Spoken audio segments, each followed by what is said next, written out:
Le damos la bienvenida a la abogada Julia Álvarez y Casa. Ella es vocera justamente de la candidatura de la doctora Claudia Sheinbaum y también está involucrada en todo el proceso de las elecciones en la Ciudad de México, acompañando a Clara Brugada, quien aspira pues a gobernar la Ciudad de México. Y justamente hemos invitado a la abogada Julia pues para platicar de esta lucha presidencial o de esta lucha en realidad en términos generales de dos modelos de nación, que esa es la disputa real de estas elecciones y las futuras, dos proyectos de nación muy distintos. Uno apuesta a un modelo económico neoliberal del que venimos muy desgastados como pueblo de México durante los 36 años previos a la llegada del presidente López Obrador.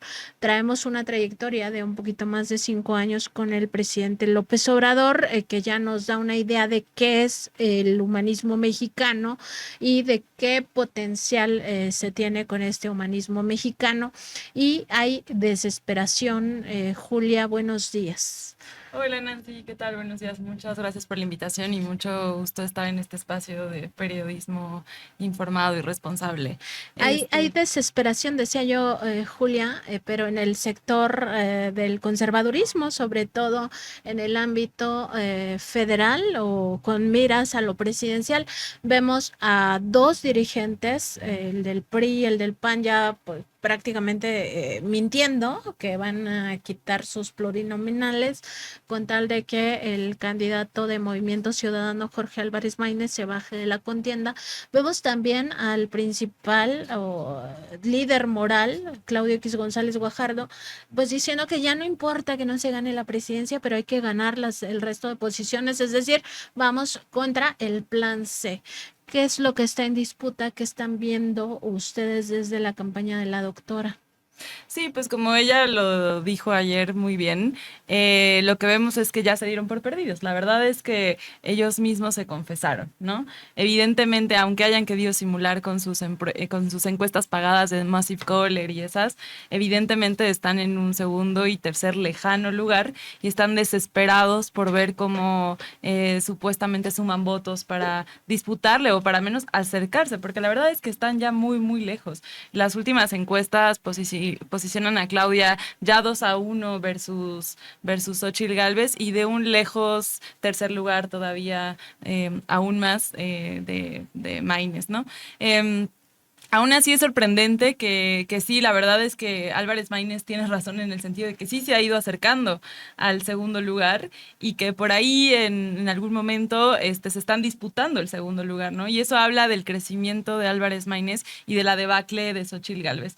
Yo leía un tuit ayer de Poncho Gutiérrez que decía, ni en mis momentos más tóxicos me atrevía tanto, ¿no? Hablando del ofrecimiento que hace Alito Moreno. Y a mí esa lectura también de la disposición que pone Alito Moreno de bajarse de su candidatura para que entonces MC acepte, es muy sintomático, la verdad. O sea, habla de un PRI, del partido con más negativos en todo el país, que tiene muchos más negativos que positivos, que está consciente de cómo le resta la coalición. Tan consciente está que le suma más bajándose que quedándose, ¿no? Entonces es un poco esquizofrénico, bueno, y eso habla también de una candidata que se la ha pasado negando la cruz de su parroquia, niega que hay 3 partidos detrás de ella que le impulsan, entonces se ha vestido de rosa de manera ilegal porque ha utilizado de manera pues fraudulenta los colores del INE y entonces el otro día en tercer grado decía, no, yo soy una candidata ciudadana, pero al mismo tiempo es la candidata del PRI, del PAN y del PRD y entonces le cuestionaban en tercer grado, no, bueno, entonces tú te estás prestando a que estas 3 dirigencias que son de lo peor, que no vale la pena aquí ni siquiera hablar de ellas, pero te estás prestando entonces nada más a que estas presidencias de estos partidos y sus secuaces lleguen a los lugares, a las plurinominales que están queriendo, ¿no? Entonces, sí, de alguna forma, pues es ya en una recta final desesperada, echando toda la carne al asador, incluso a costa de renunciar a sus propias candidaturas. Es absurdo. Y es absurdo, sobre todo porque ellos mismos saben que ya no es tiempo, o sea, en estos momentos ya no están Sí. a tiempo de una coalición de esta naturaleza. ¿Y cómo observan ustedes por el lado contrario a la doctora? Nosotros hemos visto pues este contraste, incluso lo veíamos un poco antes de que iniciáramos esta entrevista, de por una parte a una estadista. Me parece a mí que la doctora Claudia Sheinbaum está mucho más cómoda ahora que al inicio incluso de las propias campañas, ya pues mostrándose con una solidez incluso discursiva, y enfrentando ciertos momentos que le ponen como trampas. Yo recuerdo cuando fue después del segundo debate que le dice Joaquín López Dóriga en una entrevista: ¿nunca volteaste a ver a Xochitl Gálvez? Y ella, pues, hasta lo dice con gracia, pues para mí es muy difícil mirar a la derecha, ¿no? O sea, ella ahí mató la pregunta y mató la incomodidad. ¿Cómo observan que ha aprovechado pues esta rencilla que desde un inicio tuvieron Movimiento Ciudadano con el PRI-ANRED? Si todavía se puede sumar ahí el PRD, que ya casi es un cascarón, ¿no? ¿Cómo ven que se puede aprovechar este momento de cara al tercer debate? Sí, bueno, Claudia es una política que ha crecido mucho, realmente es de admirarse. Ya tú decías en un rango de tiempo muy chico como es el de una campaña presidencial, que son escasos 3 meses, pero hemos visto una evolución de Claudia, incluso en este periodo tan reducido de tiempo. Pero pues yo te diría que la evolución que ella ha tenido como política, como mujer, como dirigente de un movimiento, ha sido muy acelerado y es una de las grandes cualidades que ya tiene, ¿no? Hoy vemos ya una política, la verdad, con estatura presidencial, sin confiarnos, porque hay que salir a votar y hay que confirmar todos estos datos estadísticos de las encuestas que confirman bueno, que especulan y que dicen que muy probablemente ella va a ser la próxima presidenta de México, pero sí es importante refrendar estos datos en las urnas el 2 de junio y aprovecho el espacio para hacer un llamado a que todos y todas salgamos a votar, no nos confiemos. La derecha está muy desesperada, muy, muy desesperada y como tú decías al inicio, como ya abandonaron a su candidata presidencial porque resultó ser mucho más desastrosa de lo que imaginábamos, pues están atrincherando, ¿no? Por ejemplo, en la Ciudad de México, y están aquí echando toda la carne al asador. Entonces, es muy importante que en todos y cada uno de los rincones del país salgamos a votar, motivemos a nuestras familias, a nuestros amigos, a todo nuestro entorno social y particularmente en la Ciudad de México cobra doble relevancia que salgamos a votar, porque ya lo ha dicho el presidente en varias mañaneras, ¿no? También en la Ciudad de México se condensa una buena parte del voto opositor al modelo, al proyecto de nación y al proyecto de ciudad del humanismo mexicano, representado por Claudia en el país y por Clara Brugada en la Ciudad de México. Entonces, es muy, muy importante que salgamos a votar. Y la verdad es que sobre esta supuesta coalición que además tú decías ya bien hace un momento, incluso en tiempos legales ya estamos fuera de cualquier posibilidad, más bien es una declinación simbólica, ¿no? Que a ellos los metería en un aprieto legal, pero incluso frente a eso, yo veo a una Claudia pues muy, muy fuerte, la verdad, ¿no? Ayer se reía, o sea, de todos los trucuñuelas que están intentando hacer en esta fase desesperada por subir unos puntos, y yo creo que ahora viene el tercer debate y último presidencial, y lo que vamos a ver va a ser a una Claudia Sheinbaum ya casi como presidenta, ¿no? Pero sí, muy importante y muy admirable cómo ha crecido Claudia en tan poco tiempo. Antes de entrar al tema de la Ciudad de México, que también me interesa que lo abordemos, recordar justamente esta reflexión, Julia, en torno a los contrapesos, porque ya lo decías tú, van a echar la carne al asador en el caso de la Ciudad de México, pero me parece también en el caso del Congreso. El Congreso de la Unión es muy importante para ellos que no logre Morena, PT y Verde la mayoría calificada. ¿Por qué? Porque una mayoría calificada calificada le significaría perder el poder judicial, que se ha convertido como en un suprapoder que está por encima del ejecutivo y del legislativo. El presidente López Obrador hoy recordaba uno de esos episodios terribles donde dos ministros que además estarían en un conflicto de interés en el caso de la ley eléctrica, pues votaron en contra de la ley eléctrica, o sea, pasando por encima de la voluntad, digamos, mayoritaria o democrática de 30 millones de personas que le dieron su confianza a un gobierno distinto al neoliberal, ¿no? Un gobierno que iba a buscar consolidar precisamente la Comisión Federal de Electricidad y Petróleos Mexicanos, entre otras áreas, buscar la soberanía de México en todas las áreas estratégicas, como también puede ser lo alimentario. Y dos ministros pasan por encima de esa voluntad de cambiar el modelo de nación que se expresó en las urnas en 2018. Pasan por encima de un Congreso que dice en su mayoría sí hay que cambiar esta estrategia en el ámbito eléctrico. Y es solo un ejemplo. Y la entrevista pasada te consultaba, Julia, pues justamente eso. O sea, ¿qué ves en esta narrativa que se nos llama a pensar que es muy malo que un gobierno tenga mayoría calificada en el Congreso y que es muy malo que no haya contrapesos? Y tú nos respondías, pero contrapesos ¿a favor de quién? Porque a favor del pueblo no es. ¿Qué más se pudiera reflexionar en torno a esta narrativa?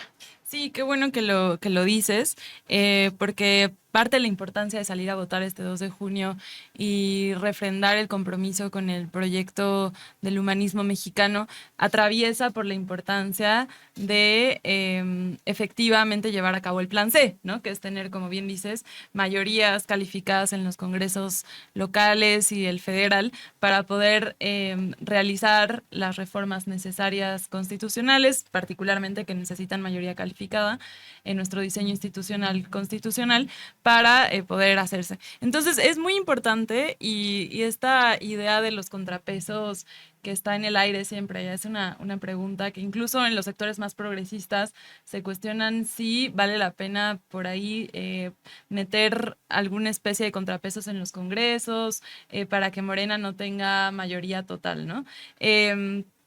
Y yo diría un poco también que venimos del trauma del priismo, de 70 años de gobierno del PRI, donde las mayorías pues eran absolutas, donde se perpetuaron en el poder, en la titularidad del Poder Ejecutivo Federal durante varios años.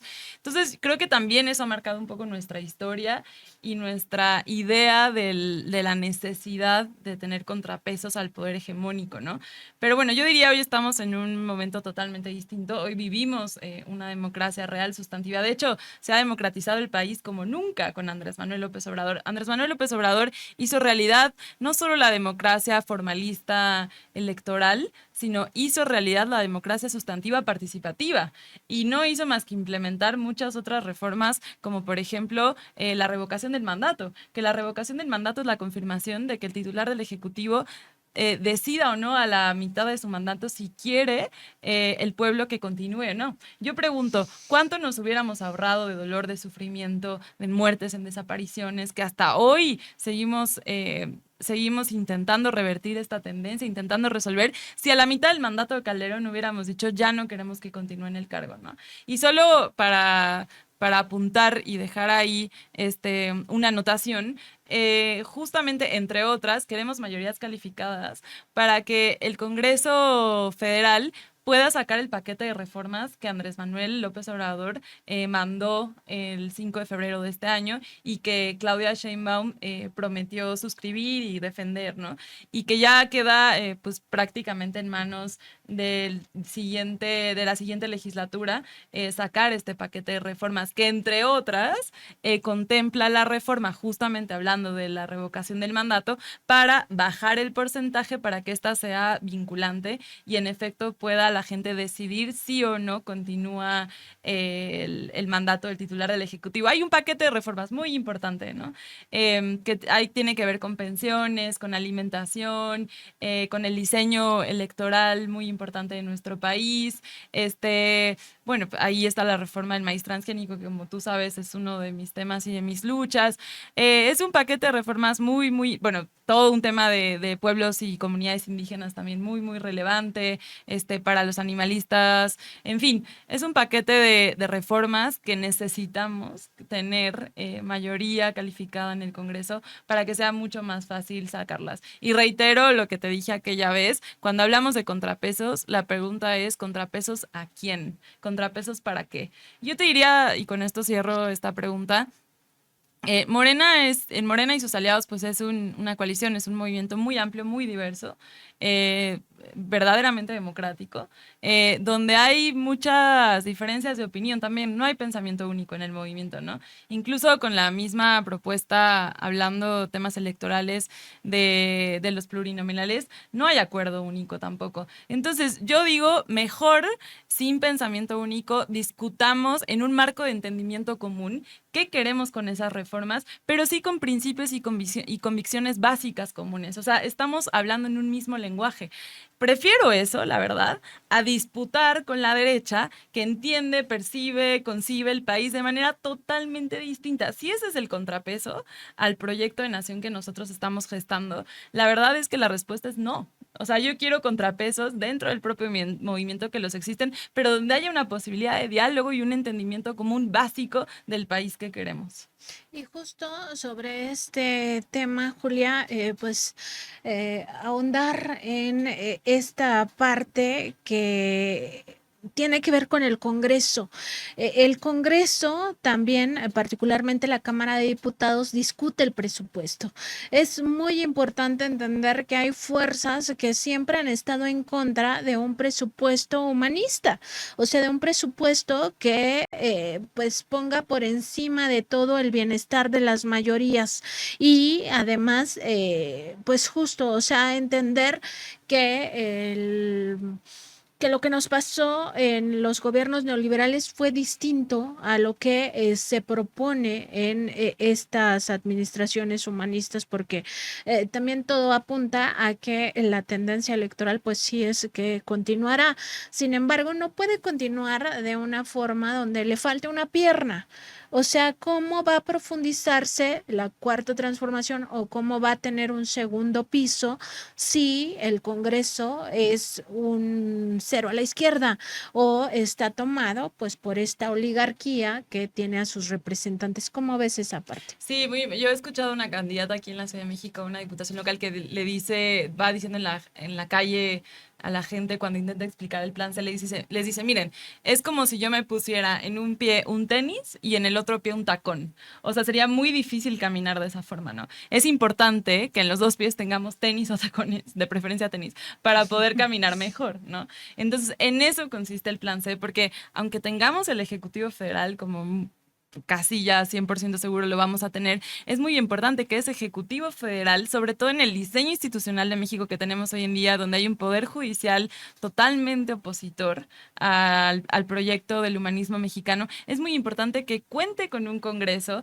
que es autónomo, que es un poder distinto, que tendrá su propia dinámica de discusión, sus propios procesos constitucionales para decidir si o no pasar ciertas leyes y reformas, etcétera, pero que sí por lo menos haya un poder legislativo que esté con el proyecto del humanismo mexicano. Y a eso me refería yo, cuando haya un marco de entendimiento común, que no es lo mismo que pensamiento único, pero que sí haya un piso común de entendimiento hacia el proyecto de país que estamos construyendo, ¿no? ¿Y cuál es ese piso común de entendimiento que es básicamente qué es el humanismo mexicano? Parte de la frase muy elemental, pero muy bonita y muy profunda, que es nada humano nos es ajeno. ¿no? Y a partir de ahí es posicionar a México y reivindicar la soberanía de México en todas sus manifestaciones, soberanía energética, soberanía alimentaria, soberanía también frente a cómo vemos el país del norte, ¿no? Sin sumisiones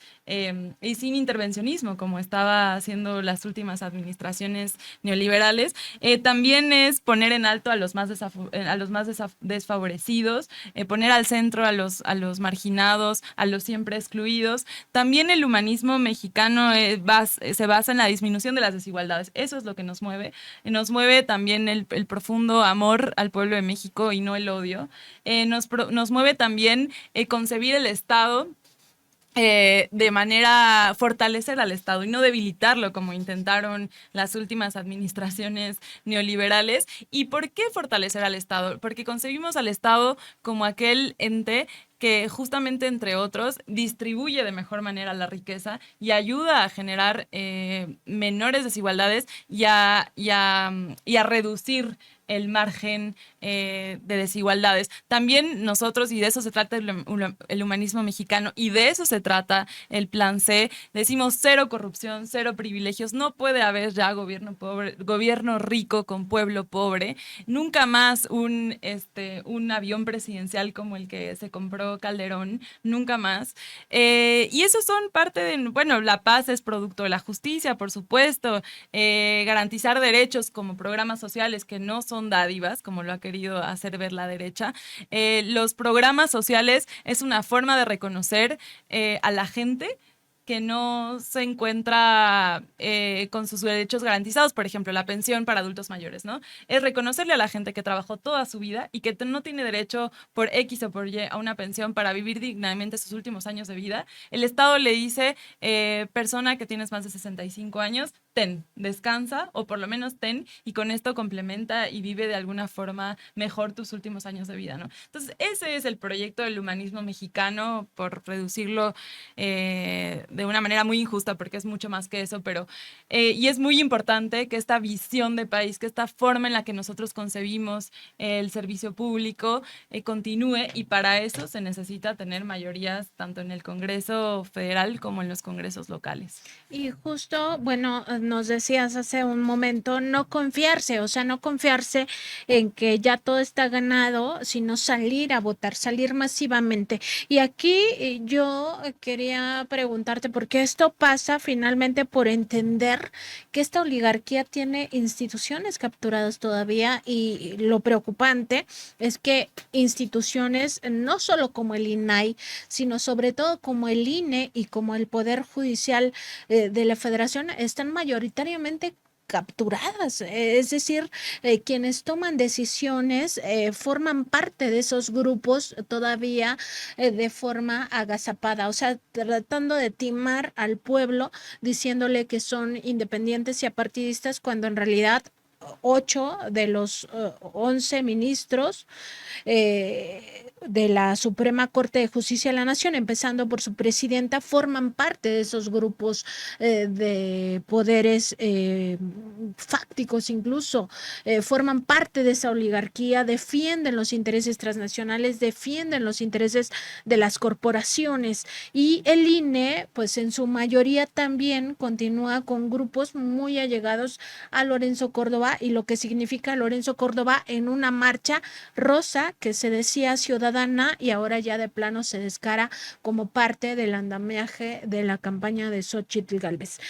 Tienen capturadas a estas instituciones, particularmente preocupa el caso del INE y del Tribunal Electoral del Poder Judicial de la Federación, y de ahí la pregunta, o sea, sí es necesario que se comprenda que tienen que salir la gente masivamente, que nadie se quede en su casa confiado, porque estas maquinarias dentro del Poder Judicial, el Tribunal Electoral, y dentro del INE, pues una mayoría de consejeros y consejeras electorales que también operan el PREP, operan los resultados electorales. Tenemos experiencias muy cercanas de fraudes electorales. ¿Y qué significa eso para la doctora Claudia Sheinbaum, o cómo lo están viendo desde la candidatura de la doctora?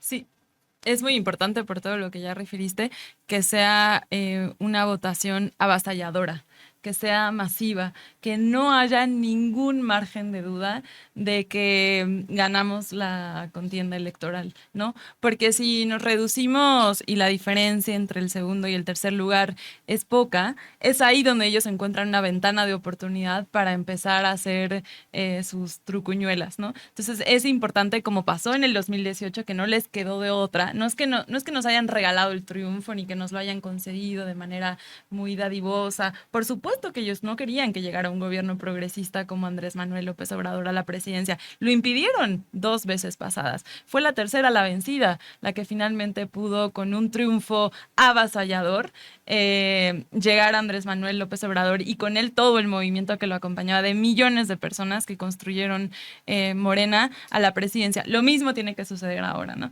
Tiene que ser un triunfo contundente, que no haya lugar a dudas para que ninguno de las personas que se encuentran en estos organismos autónomos, que hay muchas personas que están en contra del proyecto de la Cuarta Transformación, que todavía que tienen un pensamiento totalmente retrógrado y conservador, puedan encontrar un margencito de oportunidad para poner en duda nuestro triunfo.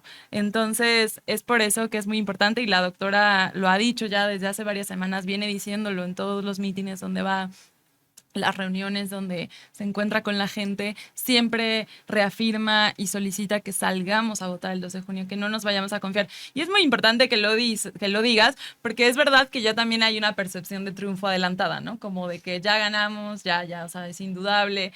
Es verdad que todas las encuestas indican eso, pero es muy importante por esto que dices, que no nos confiemos. Pasó en el 21 en la Ciudad de México, en las intermedias, todos dábamos ya por ganada la Ciudad de México y lo dábamos ya por hecho, ¿no? Y nos confiamos. Ellos salieron a votar masivamente por un odio férreo al presidente y al proyecto de la Cuarta Transformación, y nosotros nos quedamos cómodamente en nuestras casas asumiendo que el triunfo estaba dicho y hecho.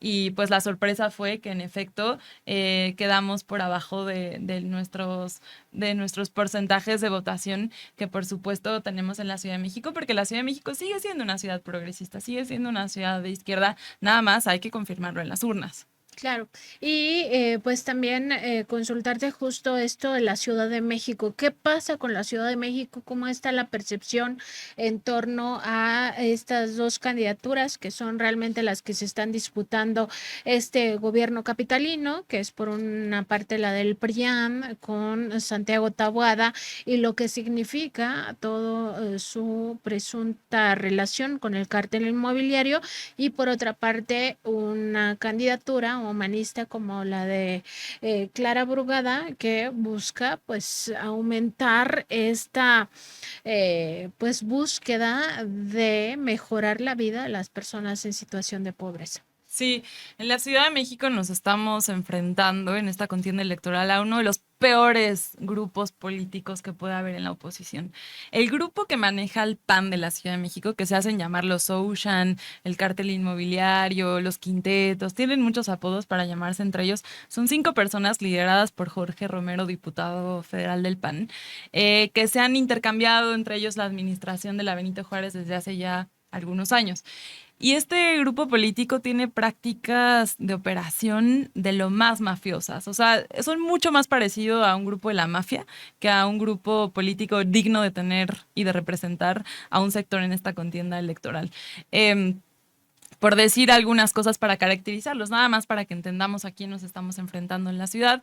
Bueno, además de que por supuesto han sido los operadores del cártel inmobiliario, que como ya lo hemos dicho en este espacio, es un esquema de sobornos y de prebendas en donde funcionarios de la alcaldía Benito Juárez, en colisión con algunos desarrolladores inmobiliarios, importante enfatizar, no todos los desarrolladores inmobiliarios tienen estas prácticas, ni mucho menos, con algunos desarrolladores inmobiliarios, lo que hacen es otorgan manifestaciones de construcción irregulares, ilegales, es decir, autorizan pisos de más en muchos edificios de la Benito Juárez a cambio de que pues les den departamentos de esos pisos de más autorizados, ¿no? Entonces han generado toda una desregularización en la Benito Juárez que afecta no solo en la gente que vive en esos edificios porque tienen todo un problema de escrituración porque en efecto son edificios irregulares, sino que además pues afectan el desarrollo urbano de la alcaldía Benito Juárez y de la ciudad, ¿no? Porque cuando uno piensa en zonas de uso de suelo, que es lo que ellos digamos, contraponen con estas manifestaciones de construcción.